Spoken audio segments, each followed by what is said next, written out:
নির্বাচন পরবর্তী যে সহিংসতা শুরু হয়েছে তা অবিলম্বে বন্ধ না হলে আরেকটি অভ্যুত্থানের সাক্ষী হতে পারে বাংলাদেশ। এমন হুঁশিয়ারি দিয়েছেন জামায়াতে ইসলামের সেক্রেটারি জেনারেল মিয়া গোলাম পারওয়ার। বিকেলে জাতীয় মসজিদ বায়তুল মোকাররমের উত্তর গেটে এক বিক্ষোভ সমাবেশে হুঁশিয়ারি দেন তিনি। দেশের বিভিন্ন স্থানে নির্বাচন পরবর্তী সহিংসতা, নির্যাতন, নিপীড়ন, হত্যা, ধর্ষণের অভিযোগে জামায়াত ইসলামের নেতৃত্বাধীন 11 দলীয় নির্বাচনী ঐক্যের ডাকে এ বিক্ষোভ অনুষ্ঠিত হয়। এতে ঐক্যের অন্যতম শরিক বাংলাদেশ খেলাফত মজলিসের আমির মামুনুল হক ও ঢাকা ৮ আসনের প্রার্থী নাসির উদ্দিন পাটোয়ারি সহ নেতারা বক্তব্য রাখেন। বক্তারা বলেন, নির্বাচনে জনগণের ভাষাকে ধূলিসাৎ করে দেয়া হয়েছে। যে সমস্ত আসনের বিষয়ে নির্বাচন কমিশনে অভিযোগ করা হয়েছে তার সুষ্ঠু তদন্ত নিশ্চিত করতে হবে।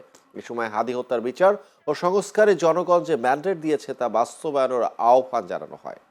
এই কিছুক্ষণ আগে টিআইবি একটা রিপোর্ট দিয়েছে, আমরা বললে কেউ বিশ্বাস করতো না।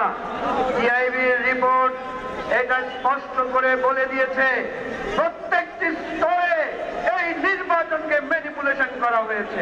শান্তিপূর্ণ নির্বাচনের প্রকাশ্য নাটক সাজিয়ে সন্ধ্যার পর থেকে সূক্ষ্ম ইঞ্জিনিয়ারিং এর মাধ্যমে টার্গেটকৃত ব্যক্তিদেরকে জাতীয় সংসদে যাওয়ার পথে প্রতিবন্ধকতা সৃষ্টি করা হয়েছে। জনগণের উপরে যারা ভোটের ইঞ্জিনিয়ারিং করেছে, ভোট ডাকাতি করেছে, নতুন ভাবে জুলুম চাপিয়ে দেওয়ার চেষ্টা করছে, আমরা তাদের কাছ থেকে বুঝে নেব ইনশাআল্লাহ। রক্ত দিয়ে জুলাই সনদকে অস্বীকার করে নানান টকশো বুদ্ধিজীবীদের দিয়ে ন্যারেটিভ তৈরি করে সেটা অস্বীকার করার যে পায়তারা করা হচ্ছে,